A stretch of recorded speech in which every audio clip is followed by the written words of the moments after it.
মানা করে, তাহলে আল্লাহ রসুলের হাদিস অনুযায়ী, হাদিসটা অনেক বড়। আল্লাহ রসুল বলেন যে মহিলা হচ্ছে এমন জাতি যে তাদেরকে সারা জীবন দিচ্ছেন, একবার যদি আপনি না দেন তাহলে সে বলবে কিছুই দেওয়া নেই আমার জীবনে। ঠিক কিনা বলেন? এই স্বভাবটা মহিলাদের মধ্যে আছে। তবে ভাই একটা জিনিস খেয়াল রাখতে হবে, স্বামীর অধিকার সম্পর্কে আলোচনা করতেছি, তা আমরা এটা মনে ধারণা করবো না যে স্ত্রী কোনো অধিকার নাই। আমি গত সময় কিন্তু স্ত্রী অধিকার সম্পর্কে আলোচনা করেছিলাম। আল্লাহ রসুল বলেছেন, আল্লাহ তোমরা স্ত্রীর সাথে ভালো আচরণ করো। আরেকটা হাদিস আল্লাহ রসুল বলেছেন, নিশ্চয়ই তাদেরকে বাঁকা হাত থেকে সৃষ্টি করা হয়েছে। আমরা কিন্তু পিছনে দিয়ে ভুলে গেলে চলবে না, পিছনে খেয়াল রাখা হবে।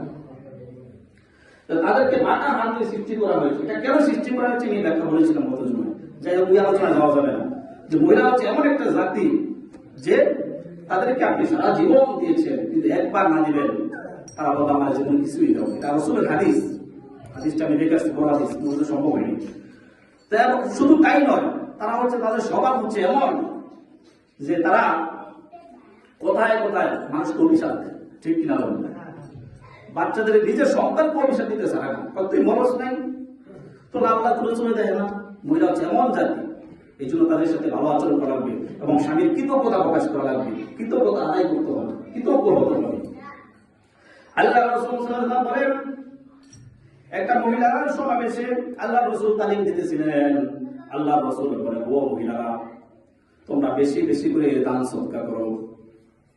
কারণ কি, আমি জাহান্নামের মধ্যে যত মানুষ আমি দেখেছি জাহান্নামের আগুনে জ্বলতে, তার মধ্যে অধিকাংশ দেখেছি নারীদেরকে দেখছি জাহান্নামের আগুনের মধ্যে জ্বলতে।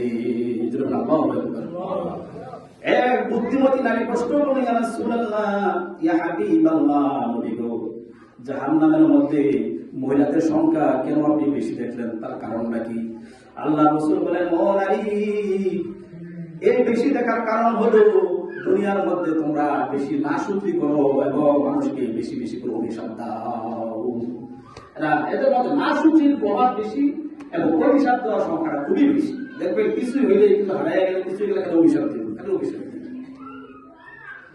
7 নম্বর হলো, তাদেরকে নামাজ যদি না পড়ে, রোজা যদি না রাখে, তাদেরকে প্রহার করতে পারবেন। এই প্রহার করার আদেশ আল্লাহ রাব্বুল আলামিন কোরআনে কারিমে দিয়ে দিয়েছেন।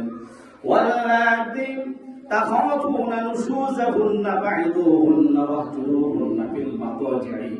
কিভাবে তাদেরকে শাসন করবেন, কিভাবে তাদেরকে শায়েস্তা করবেন, সেই পদক্ষেপ